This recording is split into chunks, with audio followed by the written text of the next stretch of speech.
Developmental molecular biologist and research consultant John Medina कहते हैं कि हमारी सारी प्रॉब्लम्स की जड़ हमारे दिमाग का सोचने का तरीका है और ये तभी ठीक हो सकता है जब हम दिमाग के जरूरी रूल्स को जान लें। तो इसीलिए उन्होंने हमारे लिए न्यूयॉर्क टाइम्स की best seller book brain rules लिखी है, जिसमें उन्होंने 12 साइंटिफिक ब्रेन रूल्स बताए हैं जिन्हें जान के और फॉलो करके हम अपने पढ़ने की, सीखने की और काम करने की पावर को 10 गुना बढ़ा सकते हैं। चाहे आप एक बिजनेसमैन हो या जॉब वर्किंग हो, स्टूडेंट हो या इवन टीचर, ये 12 तरीके आपकी परफॉर्मेंस नेक्स्ट लेवल पे ले जाएंगे और डेली लाइफ में आपके लिए चीजें आसान करके आपकी लाइफ को, आपको और आपके ब्रेन को पहले से बेहतर और स्मार्ट बनाएंगे। तो आइए जानते हैं वो 12 रूल्स।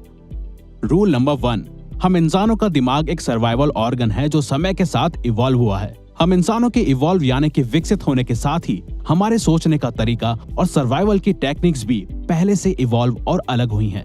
चाहे हम इस वर्ल्ड में सबसे ताकतवर ना हो, लेकिन हमने वक्त के साथ सबसे ज्यादा स्ट्रॉन्गेस्ट ब्रेन डेवलप किया है और यही हमारे सर्वाइवल का भी रीजन है, चाहे फिर वो हमारी हिस्ट्री हो या हमारा आज।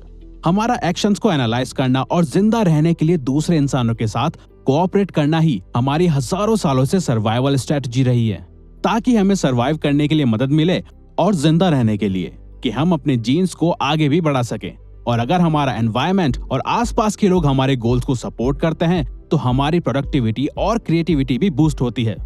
लेकिन अगर हमारे यही रिलेशंस, कनेक्शंस और अंडरस्टैंडिंग दूसरे लोगों के साथ सही ना हो तो वो ग्रुप और एनवायरनमेंट हमारे ब्रेन और हमारी लाइफ दोनों को बेकार बना देता है और यही चीज हमारी वक्त से पहले डेथ का भी रीजन बन सकती है। तो सिर्फ स्ट्रॉन्गेस्ट ब्रेन सर्वाइव करते हैं, ना कि strongest bodies. Rule number 2, exercise करना हमारे ब्रेन की पावर को बढ़ाता है। रिसर्चर्स ने 2 तरीके की पॉपुलेशन पे एक स्टडी की जो एक दूसरे से अलग लाइफस्टाइल जीते थे।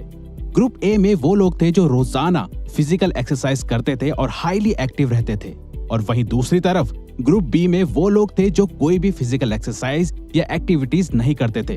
तो रिसर्चर्स ने पाया कि ग्रुप ए का कॉग्निटिव स्कोर ज्यादा था ग्रुप बी के मुकाबले।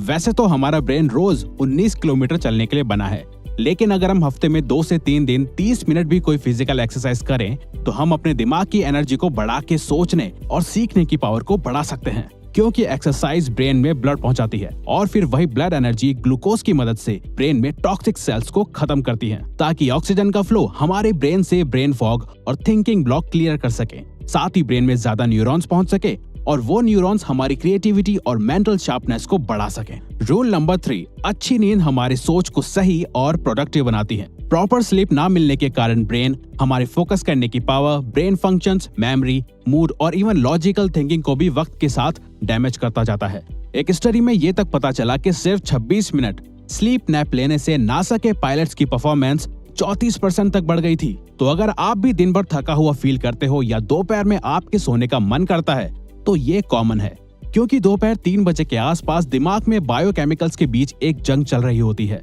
जिसमें एक तरफ जगे रहने की कोशिश होती है तो दूसरी तरफ सोने का मन करता है।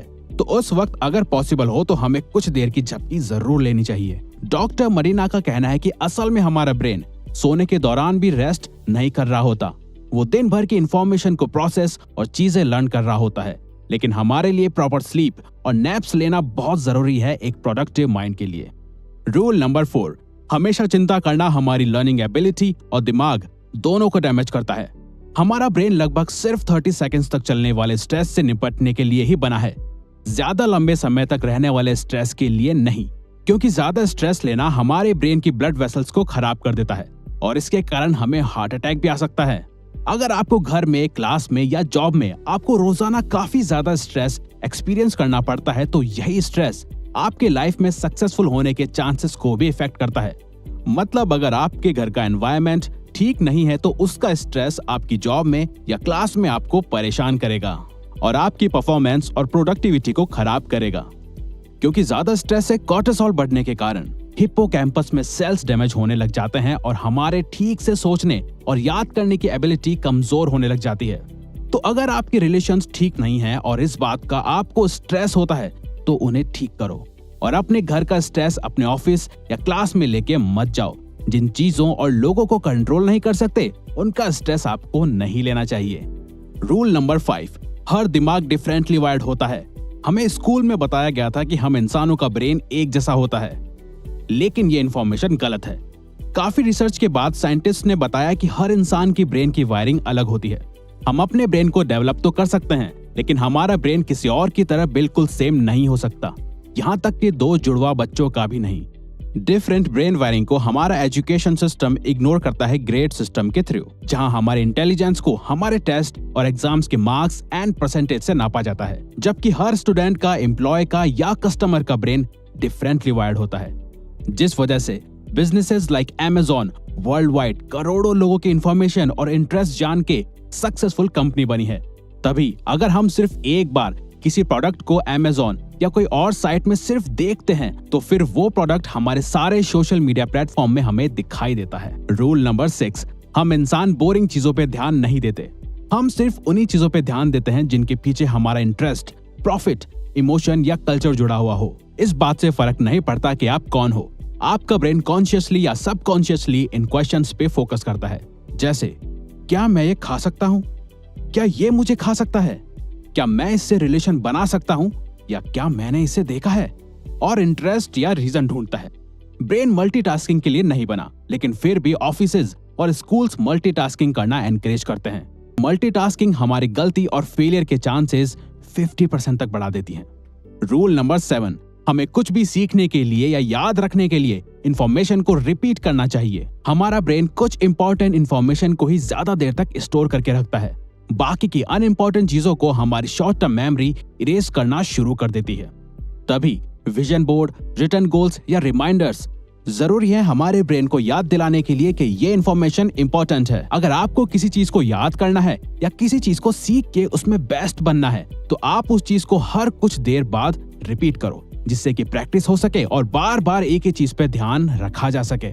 रूल नंबर 8, हमारे सभी सेंसेस एक साथ काम करते हैं, तो हमें उन सभी का पूरी तरह से यूज करना चाहिए।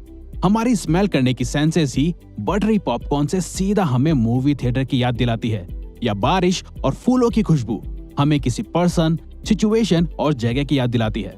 तो अगर आपको पढ़ते वक्त या काम करते वक्त कुछ याद करना हो, तो आप उसके साथ एक स्मेल या फ्रेग्रेंस को जोड़ सकते हो। अब चाहे ये आपका परफ्यूम हो या रूम कैंडल, आपको जब भी वो स्मेल आएगी, आपको पास्ट में हुई इंफॉर्मेशन याद आएगी, और इसके चांसेस 10 से 50% भी हो सकते हैं। रूल नंबर 9, हमारी देखने की सेंस हमारी सभी सेंसेस से ज्यादा होती है।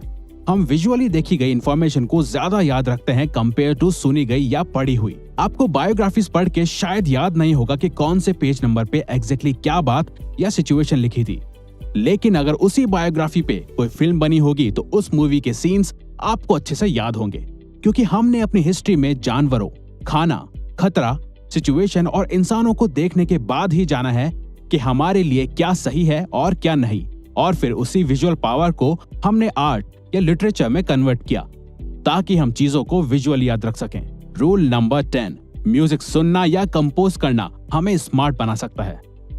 डॉक्टर मरीना की वाइफ भी एक क्लासिकल म्यूजिक कंपोजर रह चुकी हैं, और उन जैसे ही काफी म्यूजिशियंस को ऑब्जर्व और स्टडी करके ही ऑथर ने जाना कि हमारा म्यूजिक टेस्ट हमारी पर्सनैलिटी को शो करता है, और म्यूजिक हमारी मेमोरी और स्किल्स को शार्प भी कर सकता है।